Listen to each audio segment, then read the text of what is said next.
It was Hmong New Year, a time meant for joy and celebration, but for me, it had turned into a nightmare. I had betrayed my wife, and now, living with my girlfriend in secret, had become my new normal.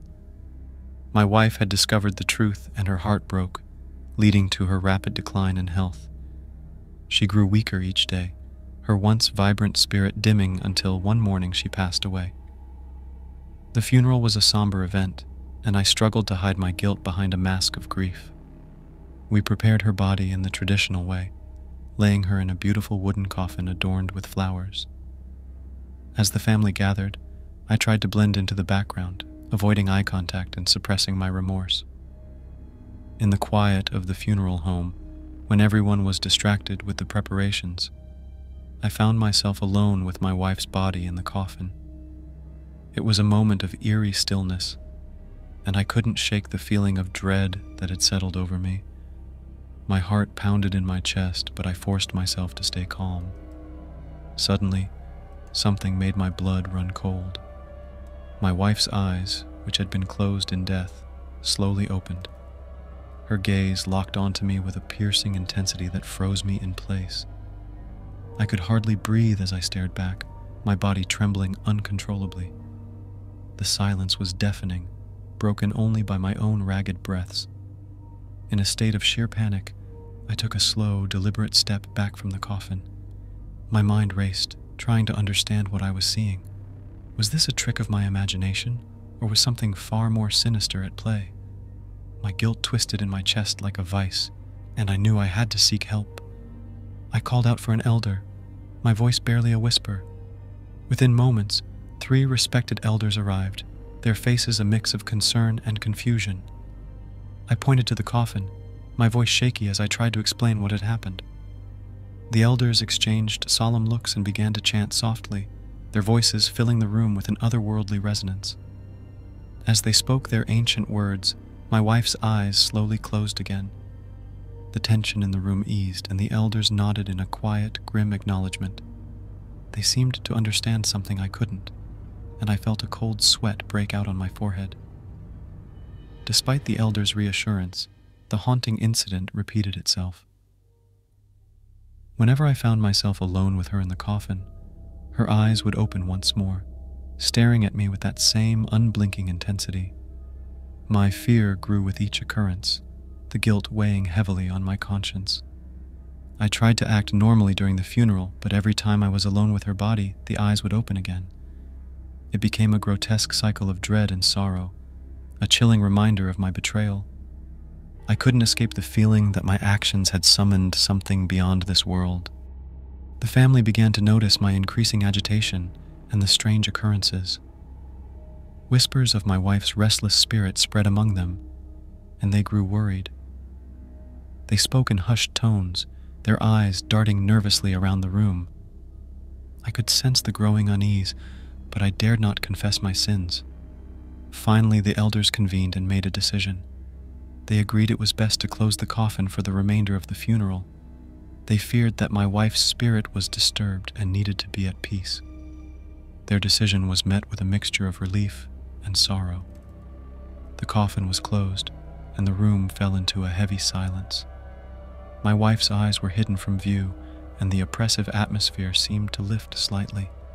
But the damage was done. The sight of her eyes opening haunted me, a constant reminder of my betrayal. Days passed, and the funeral ended, but the terror of those moments remained etched in my memory.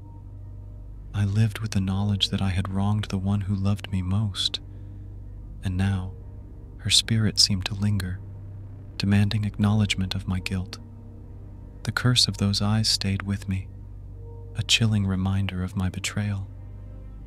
I couldn't escape the feeling that her spirit was watching me, seeking justice for the wrongs I had done. And as I faced the consequences of my actions, I could only hope for forgiveness that would never come.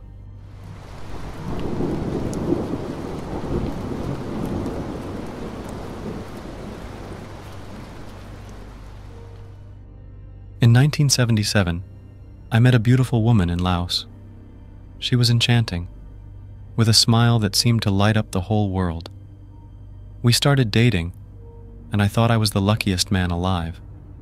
But then, something strange happened. One night, I had a nightmare that I couldn't shake from my mind. In this dream, her eyes popped out, and she looked dead. I woke up drenched in sweat, my heart racing. The dream wasn't a one-time thing. Over the years, I kept having similar nightmares. Each dream was the same. She was dressed in traditional Hmong clothes, standing up, but her eyes were lifeless and her face was frozen in death. People were crying around her as if at a funeral. It was always so vivid and terrifying. I didn't know what to make of these dreams, so I decided to tell my parents about them. They listened carefully and then gave me some shocking advice. They told me to stop dating her and to end the relationship. They seemed deeply concerned and said that such dreams were a warning, a sign that something terrible was going to happen. Feeling troubled, but trusting my parents' wisdom, I broke up with her.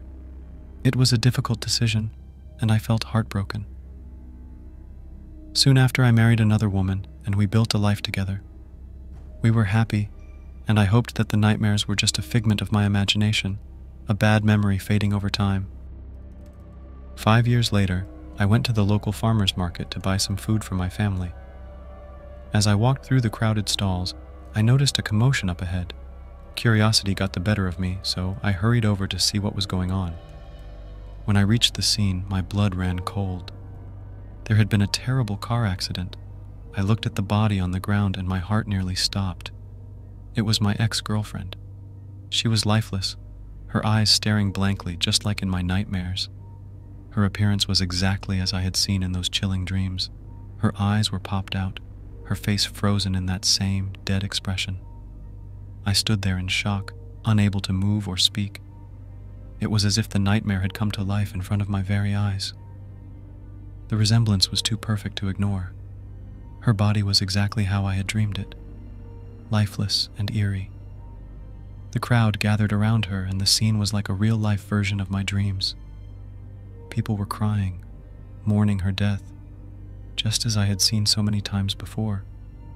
I felt a deep sense of relief that I had listened to my parents and ended the relationship when I did. It dawned on me that my dreams had been trying to warn me, to guide me away from something tragic. The shock of seeing her like that confirmed the fear that had haunted me for years.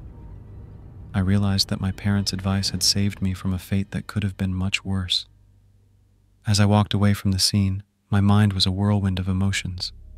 I was grateful for the life I had now, for the family I loved, and for the eerie foresight that had kept me safe.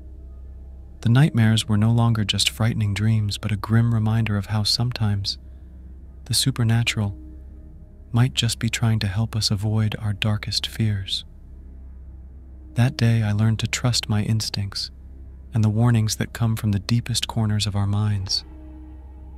I hoped never to experience such nightmares again, and I carried with me a profound respect for the mysteries that life and perhaps death can bring.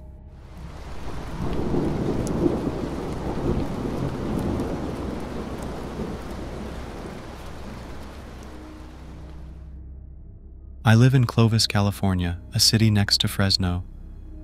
My mind was a mess. I had been unfaithful to my girlfriend, and she had died unexpectedly.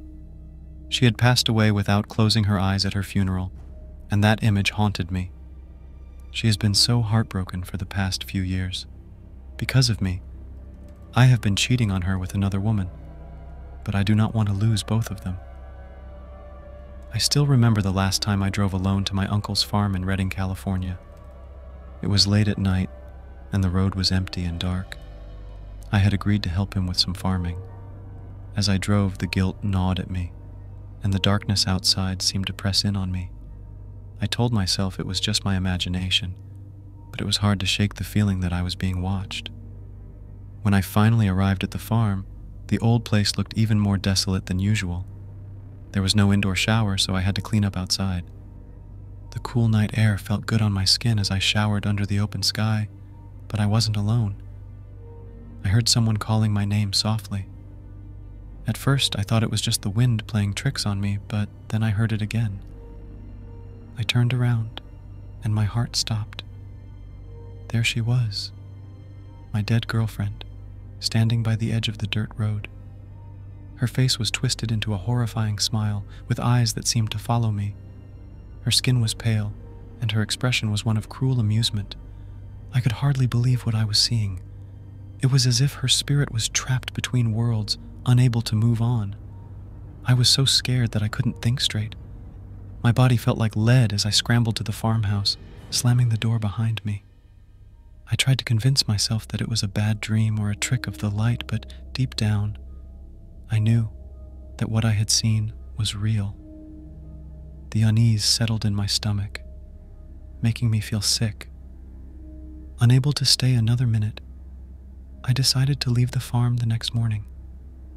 I packed up quickly and drove back home, hoping to escape the horrors of the night. But even as I turned onto the familiar roads, the feeling of dread didn't leave me.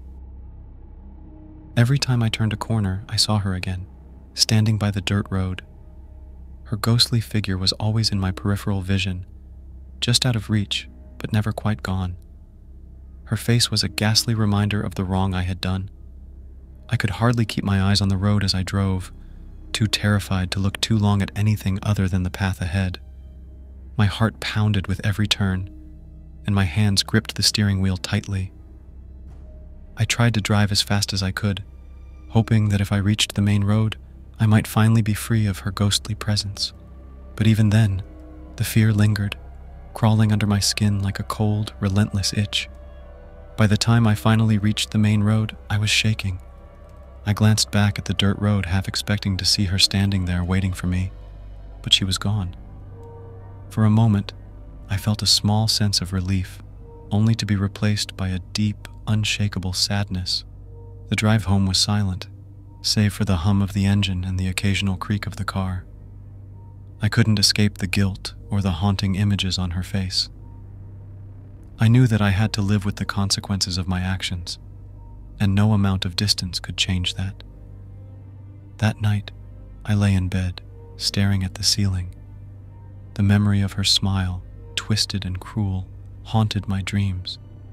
I couldn't escape the feeling that, no matter where I went, her ghost would always be with me, a chilling reminder of my betrayal